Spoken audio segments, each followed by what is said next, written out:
Auto scaling master class के आज के जो पार्ट है उसमें मैं वीपीसी क्रिएट करूंगा और इसमें दिखाऊंगा प्रैक्टिकली किस तरह से हम वीपीसी क्रिएट करेंगे। दोस्तों ये पूरा एक लंबा सीरीज़ होने वाला है, जिस सीरीज़ में पूरा ऑटो स्केलिंग को एक प्रोजेक्ट के माध्यम से मैं कंप्लीट करने वाला हूं। तो इस वीडियो को अंत तक ज़रूर देखिए और वीडियो के नीचे आप कमेंट करें कि वीडियो आपको कैसा लगा। वीडियो को लाइक कर दीजिए और वीडियो का अंत तक देखिए ताकि आपको पूरा सीरीज़ पूरा वीडियो अच्छी तरह से समझ में आए। तो देखिए यहाँ पर क्या है, मैंने डिज़ाइन किया हूँ कि एक AWS का एक नेटवर्क है और उसमें हमारा एक रीजन के अंदर में एक VPC क्रिएट किया हूँ। उस VPC के अंदर में क्या है कि प्राइवेट सबनेट है और पब्लिक सबनेट है, राइट। और दो पब्लिक दो प्राइवेट सबनेट में यहाँ पर लिया हूँ, जिसके अंदर में मैं नेट गेटवे का यूज़ किया हूँ, EC2 इंस्टेंस का यूज़ किया हूँ, RDS का यूज़ किया हूँ। तो मैं धीरे धीरे इस सब सारे चीज़ को जो प्रैक्टिकली मैं बताऊंगा। तो आज का टॉपिक की ओर आगे बढ़ते हैं वीडियो में। तो ऑटो स्केलिंग समझने के लिए हमको पहले फंडामेंटल समझेंगे, डायरेक्ट हम ऑटो स्केलिंग को जाएंगे नहीं ताकि थोड़ा सा चीज़ें लेंदी हो जाएगा। बहुत ईजी करके मैं समझाऊंगा। तो पहले हम लोग समझेंगे कि एक उबंटू सर्वर को लॉन्च करेंगे और उसके अंदर में हम लोग क्या करेंगे, SSH लॉगिन करेंगे, राइट। तो उसके लिए पहले हम एक और हम करते हैं, create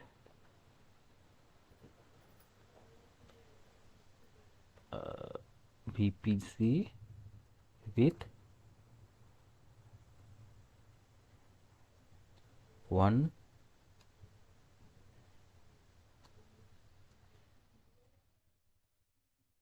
public subnet and private subnet. ये हम लोग करते हैं।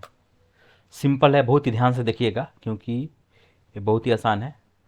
और इसको करने के लिए हम चले जाते हैं AWS कंसोल में और यहाँ जाएंगे VPC में। जहाँ पर समझ में नहीं आएगा आप हमको रोक करके बताइएगा ये चीज़ समझ में नहीं आ रहा है, क्योंकि हर एक टॉपिक को बहुत ही बारीकी से समझना है।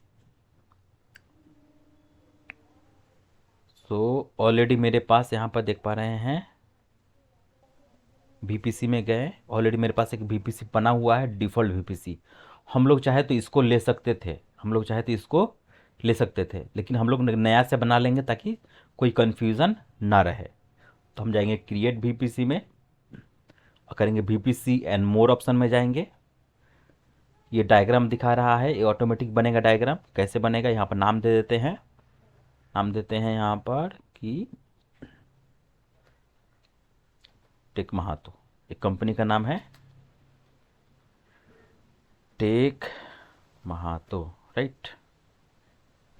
और हम क्या करते हैं, सीएडर ब्लॉक यही रखते हैं अभी, कुछ भी चेंजेस नहीं, ये भी कोई चेंज नहीं, नो IPv6 करते हैं। नंबर ऑफ एबिलिटी जोन 1,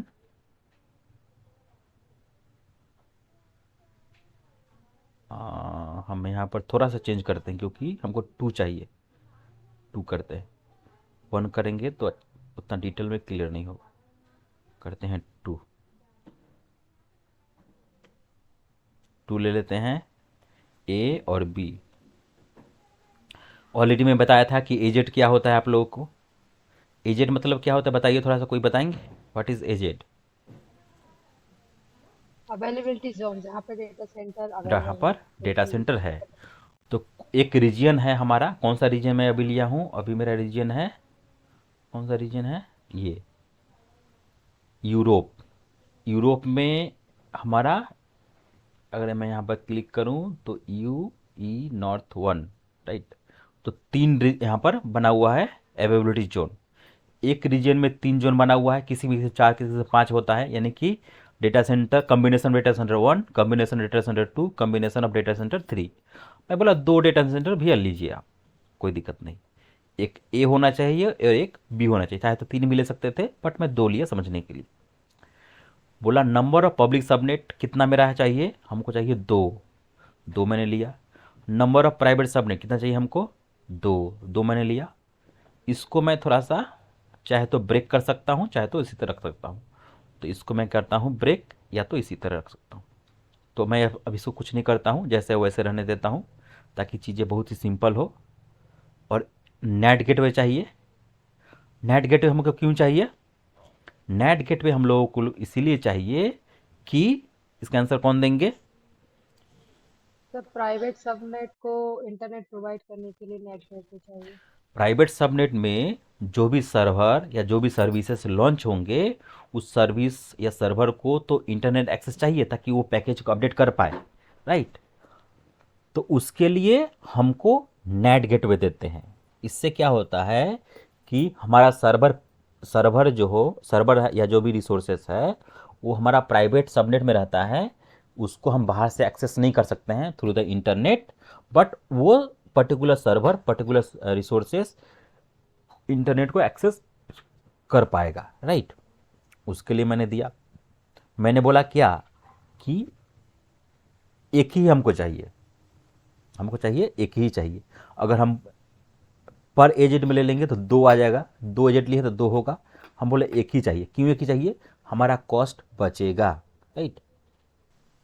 तो सर प्राइवेट के हमने जो अवेलेबिलिटी जो ऊपर सिलेक्ट किए हैं, मतलब हम्म। दो दो सबनेट बनेंगे, एक दो प्राइवेट का बनेगा एक सबनेट, दो और दो पब्लिक के। तो अभी आपने जो नेट गेटवे सिलेक्ट किया इन वन एजेंट, तो किसी एक प्राइवेट के एक एजेंट में नेटवे क्रिएट नहीं, होगा ना? वन एजेंट का मतलब यहाँ पर ये हुआ कि नेट गेटवे एक ही बनेगा और दोनों प्राइवेट से वो अटैच हो जाएगा। इसका ओके। मतलब ये हुआ ओके। कि नेट गेटवे हर एजेंट के लिए एक एक बनेगा। तो प्राइवेट में दो एजेंट मेरा है सेपरेट बनेगा। तो दो बनेगा। हम्म। तो इसका कोई ज़रूरत ही नहीं है, इसलिए इसका दिया है बिलिंग को बढ़ाने के लिए। हमको तो भाई बिलिंग बढ़ाना नहीं है, ओके। एक ही लेंगे, राइट? हम्म। ओके। अब ये और देखिए सर ये भी। पेड है ना, ये फ्री? सर ये हाँ, फ्री नहीं है ना, नेट गेटवे पेड नेट है ना सर? पेड है, पेड है।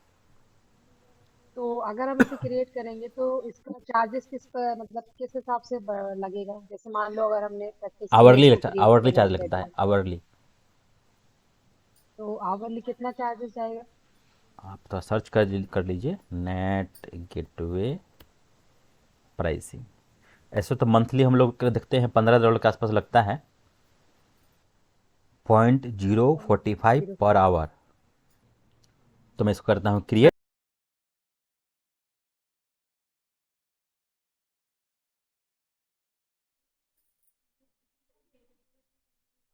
तो अब हम करते हैं व्यू वीपीसी में, योर वीपीसी में क्लिक करते हैं तो मेरा ये एक वीपीसी क्रिएट हो चुका। Simple, okay, done. अब हम क्या करेंगे, नेक्स्ट हम लोग को पॉइंट है कि हम लोग वीपीसी क्रिएट कर चुके हैं। Now create a EC2 instance. तो जाते हैं कंसोल में और EC2 में जाते हैं।